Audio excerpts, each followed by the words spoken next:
Ajma'in, aspiring women Sherpur she leads এই শিরোনামে আয়োজিত আজকের এই নারী সমাবেশে উপস্থিত আছেন সম্মানিত বিভিন্ন শ্রেণী পেশার বোনেরা, বিভিন্ন ধর্ম বর্ণের বোনেরা, উপস্থিত কেন্দ্রীয় সংগঠনের পক্ষ থেকে আগত কেন্দ্রীয় মেহমানগণ, সম্মানিত সাংবাদিক বৃন্দ, সম্মানিত নেতৃবৃন্দ, সকলকে শুরুতে শুভেচ্ছা এবং সালাম জানাচ্ছি। আসসালামু আলাইকুম ওয়া রাহমাতুল্লাহি ওয়া বারাকাতুহু। আপনারা কেমন আছেন সবাই? আলহামদুলিল্লাহ, আল্লাহর অশেষ মেহেরবানি যে আমরা খুব সংক্ষিপ্ত সময়, আসলে নারীদের নিয়ে খুব লম্বা প্রোগ্রাম করা কঠিন, কারণ আপনারা খুবই ব্যস্ত সময় পার করেন। তার উপর আজকে শবে বরাতের পরবর্তী দিন, তার মানে দেখা গেছে যে অনেকে রাত জেগে ইবাদত বন্দেগী করেছেন, এখন হয়তো রেস্ট নেওয়ার প্রয়োজন ছিল, সেটাও সুযোগ পান নাই। আপনারা সময় দিয়েছেন এখানে, এই জন্য আবারও আমি কৃতজ্ঞতার পাশাপাশি ধন্যবাদ জানাচ্ছি। সম্মানিত মা ও বোনেরা, আমরা আমাদের একটা বাংলাদেশ, যে বাংলাদেশটাকে দেখেছি যে আমাদের চোখের সামনে থেকে 54টা বছর হারিয়ে গেছে, কিন্তু এই বাংলাদেশ নিয়ে আমাদের যা যা চিন্তা ছিল, যা যা লক্ষ্য ছিল, তার ধারে কাছে আমরা বুঝতে পারিনি। এর জবাব আমরা কার কাছে পাবো? আমার মতে আল্লাহ ছাড়া আর কেউ হয়তো এটা জানেন না যে কি ঘটনা ঘটলো। কারণ কেউ যারা এই দুর্বিষহ জীবন বিগত দিনে আমাদের কাছে উপহার দিয়েছে, তাদের কেউ এই সব জবাব দিতে অভ্যস্ত নয়। তাদের কারোর আগ্রহ নাই যে মানুষের এই দুঃখ কষ্ট সংকটগুলো যে তৈরি হলো, এগুলো তাদের কারণেই যে হলো, এটার ব্যাপারে তাদের কারোর কোনো আগ্রহ নাই। সুতরাং আমরা পিছনের দিকে না তাকিয়ে আমরা সিদ্ধান্ত নিয়েছি ভিশন 2026 থেকে 2031 পর্যন্ত আমরা 5 বছরের জন্য বাংলাদেশে জামাত ইসলামী একটি বড় ধরনের বৈপ্লবিক পরিবর্তন চাচ্ছে, যেখানে মানুষের মুক্তি আসবে ইনশাআল্লাহ।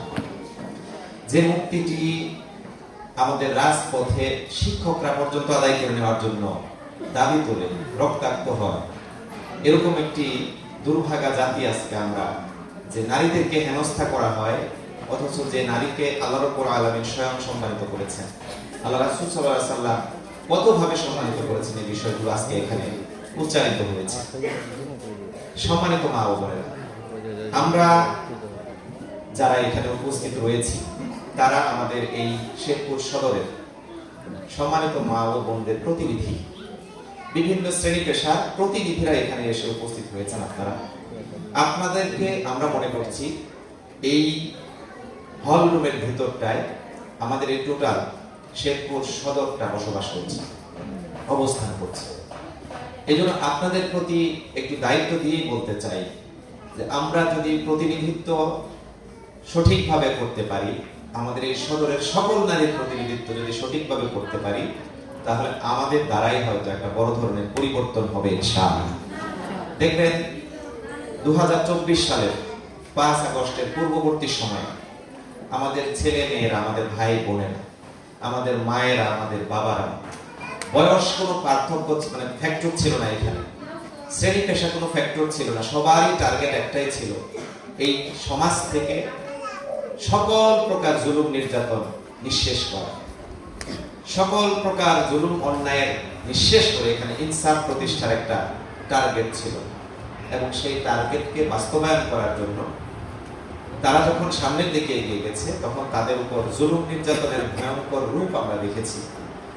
একজন রাষ্ট্রপ্রধান সরাসরি মারণাস্ত্র, মারণঘাতী অস্ত্র প্রয়োগ করার জন্য আইন শৃঙ্খলা বাহিনীকে, বিভিন্ন সংস্থাকে, এমনকি তার দলের কর্মীদেরকে পর্যন্ত নির্দেশ দিয়েছিলেন, এবং সেটাই ঘটেছে।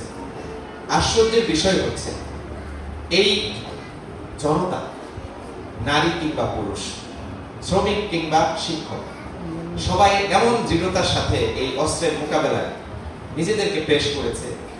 হাজার হাজার নিহত হয়েছে, পঙ্গু হয়েছে, আহত হয়েছে, কিন্তু তারা থামেনি।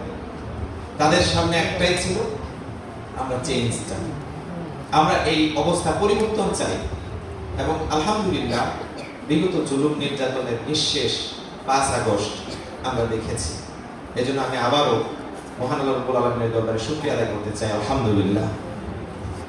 তাহলে বোঝা যাচ্ছে যে জুলুম নির্যাতন যত বড়ই হোক না কেন, যদি কেউ দৃঢ়তার সাথে সামনের দিকে আগানোর উদ্যোগ গ্রহণ করে, তাহলে তিনি নারী হোক অথবা পুরুষ, তিনি প্রতিবন্ধী হোক অথবা সক্ষম, সবার পক্ষেই কোনো কিছু অর্জন করা সম্ভব। আজকে আমরা শেরপুর সদরে সেই টার্গেটেই কাজ করছি। আমরা চাচ্ছি আমার মা এবং বোনদের সাথে নিয়ে আমরা আমাদের এই পিছিয়ে পড়া শেরপুরটাকে সামনের দিকে এগিয়ে নিয়ে যাব। এই পিছিয়ে পড়া বলতে কতটুকু পিছিয়ে পড়া, আমরা যদি খুব সংক্ষিপ্ত ভাবে বলি, আমরা বিভিন্ন ক্যালকুলেশন করেছি যে অন্তত পক্ষে আমরা 50 বছর পিছিয়ে আছি। এখনো আমাদের এই শেরপুরে এরকম অনেক ভূখণ্ড আছে, এলাকা আছে, যেখানে মানুষ ব্রিটিশ পিরিয়ডের যে যানবাহন, ঘোড়ার গাড়ি, এমনকি এমন এলাকা আছে যেখানে গাড়ি না, শুধু ঘোড়া, শুধু গরু, শুধু মহিষ দিয়ে মানুষের যাতায়াত করতে হয়, তাদের পণ্য সহ বিভিন্ন কার্যক্রম সমাধান করতে হয়। অথচ দেখুন যে টেকনোলজি কত আপডেট হয়ে গেছে, কত যোগাযোগ ব্যবস্থা উন্নত হয়েছে, যে এখন মানুষ চার্জ যুক্ত যানবাহন, শুধুমাত্র অটোরিকশা না, আরো উন্নত যানবাহন কিন্তু এখন রাস্তায় নেমে গেছে। সেই জায়গায় আমরা এত অনুন্নত অবস্থায় আছি। আমাদের সন্তানেরা যে পড়ালেখা করবে, এমন ভালো কোনো শিক্ষা প্রতিষ্ঠান নাই এই শেরপুরে যেখানে তাদেরকে ভালো শিক্ষার সুযোগ করে দেওয়া যায়।